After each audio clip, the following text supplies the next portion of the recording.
Halo guys, welcome back to Korea Amit bersama orang Korea yang medok.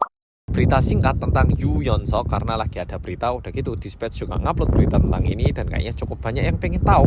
Langsung kita mulai. Nah, pertama-tama Yoo Yeon Seok ini orangnya. Nah, dibilang kalau katanya Yoo Yeon Seok ini melakukan gapjil terhadap satpam yang bekerja di apartemennya. Gapjil merupakan tindakan yang memperlakukan seseorang yang di bawahnya secara ekonomi ataupun secara jabatan semena-mena. Jadi misalnya dalam kejadian ini yang dimaksud oleh gapjil yang dilakukan oleh Yoo Yeon Seok adalah kayak satpam, oh kamu kayak gitu makanya kerjaanmu satpam. Nah kayak gitu itu tergolong gapjil. Nah netizennya itu bilang apa? Dia bilang kayak gini, papa saya itu bekerja sebagai seorang satpam di sebuah apartemen sekitar 6-7 tahun yang lalu, dan Yoo Yeon Seok memperlakukan papa saya sangat tidak baik sehingga diakibatkan itu papa saya berhenti bekerja dari satpam dan ganti pekerjaan, bilang kayak gitu. Akhirnya Dispatch untuk memperjelas kejadian ini apakah benar atau tidak. Jadi ini bukan dibilang udah pasti Yoo Yeon Seok tidak bersalah gitu, bukan, tapi paling tidak ini bisa menjadi data yang bisa kita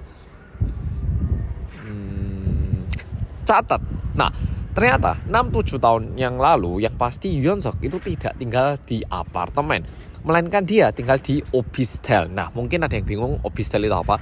Opistel itu adalah sebutan tempat tinggal studio. Jadi kalau di Indonesia ataupun di luar negeri biasanya bilangnya studio, tapi kalau di Korea dibilangnya itu opistel. Kenapa disebut opistel? Karena office plus hotel. Jadi kamu bisa kerja tapi juga nyaman untuk ditinggali. Nah, disebut opistel. Nah, jadi 6-7 tahun yang lalu di tahun 2016 hingga 2017, Yoo Yeon Seok itu tinggal di sebuah opistel dan ngecek apa aja yang dituliskan oleh netizen yang bilang kalau Yoo Yeon Seok ini memperlakukan papanya dengan sangat tidak baik. Nah, sesampainya di situ, Dispatch ini bertemu dengan salah satu satpam yang berinisial H, berusia 68 tahun yang sudah bekerja di opistel itu selama 10 tahun. Kalau diringkas, satpamnya bilang ini nggak ada yang benar, ini semuanya salah, semuanya ngawur gitu. Langsung tak jelaskan. Jadi Bapak H ini, Pak Satpam ini bilang kalau Yoo Yeon Seok itu bukan orang yang kayak gitu. Dia nggak pernah memperlakukan satpam-satpam dengan tidak baik ataupun melontarkan kata-kata yang tidak baik. Itu tidak pernah katanya. Image-nya adalah anak muda yang baik. Dan bahkan Pak Satpamnya bilang awalnya dia itu nggak ngerti kalau Yoo Yeon Seok itu adalah seorang artis. Dan tanggal tepatnya Yoo Yeon Seok itu tinggal mulai bulan April 2016 hingga Juli 2018. Bahkan Pak Satpamnya itu ingat mobil yang digunakan oleh Yoo Yeon Seok. Pak Satpamnya bilang bahwa mobil yang digunakan Yoo Yeon Seok adalah mobil Jeep warna merah dan juga ada satu lagi. Dan dikarenakan itu, karena biasanya tempat tinggal di Korea itu jumlah mobil yang bisa didaftarkan di tempat tinggal itu terbatas. Nah, Yoo Yeon Seok ini katanya pernah ngomong ke Bapak Satpamnya ini untuk ngurus masalah itu, tapi nggak pernah ada masalah, cuman pernah bicara gitu. Di postingan netizen yang bilang kalau Yoo Yeon Seok ini memperlakukan ayahnya tidak baik, ada kalimat seperti ini.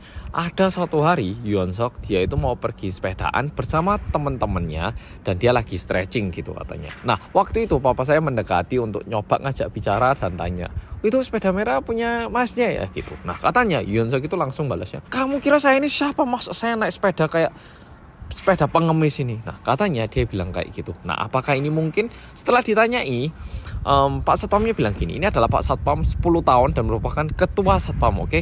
Beliau bilangnya gini, Pak Satpamnya. Jadi, tempat parkir sepeda pancal ataupun sepeda ontel itu terletak di basement 2 dan juga lokasinya itu terletak 30 meter dari pos satpam, sehingga tidak mungkin kalau Pak Satpamnya itu ngelihat dari tempat pos satpam lalu ke sana untuk ngajak bicara. Pertama, itu udah nggak masuk akal katanya. Dan setelah itu Yoo Yeon Seok bersama teman-temannya naik sepeda melewati depan bapaknya katanya. Nah, kalimat yang kedua ini yang dibahas di sini. Jadi biasanya orang-orang yang naik sepeda pancal ataupun sepeda biasa, mereka itu akan membawa sepedanya naik lift dari basement 2 ke lantai 1 baru melanjutkan sepedaan. Jarang banget seseorang itu naik sepeda lalu keluar melalui jalan keluar yang ada di basement. Adanya ada, tapi tidak terlalu umum. Dan di sini Pak Satpamnya juga bilang bahwa di sini sistem kerja satpamnya itu ada 4 orang dan dibagi menjadi 2 tim. Jadi satu timnya 2 orang kayak gitu. Di antara 4 orang ini, 3 orang ini udah bekerja terus-terusan, sedangkan 1 orang ini baru aja ganti. Tapi gantinya itu setelah Yoo Yeon Seok keluar dari apartemen ini, sehingga nggak mungkin orang ini. Dan Dispatch itu juga ngubungi 2 orang yang bekerja dari dulu hingga saat ini, tapi 2 orang ini pun tidak terlalu menyadari keberadaan Yoo Yeon Seok, yang artinya nggak mungkin Yoo Yeon Seok itu membuat onar maksudnya.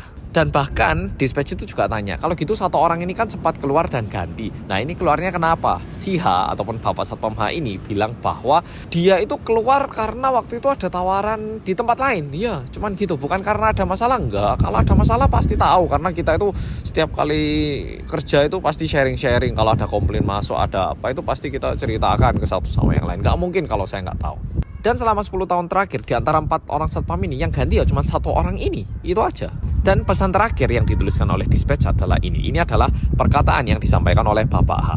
Aku sama Yunsek itu nggak ada hubungan apapun. Dan setelah pindah rumah pun aku nggak pernah kontak-kontak ataupun menghubungi orang itu. Tapi kalau misalnya berdasarkan apa yang aku tahu ini bisa membantu dia dari pencemaran nama baik, silakan. Saya rasa orangnya sama sekali tidak seperti itu.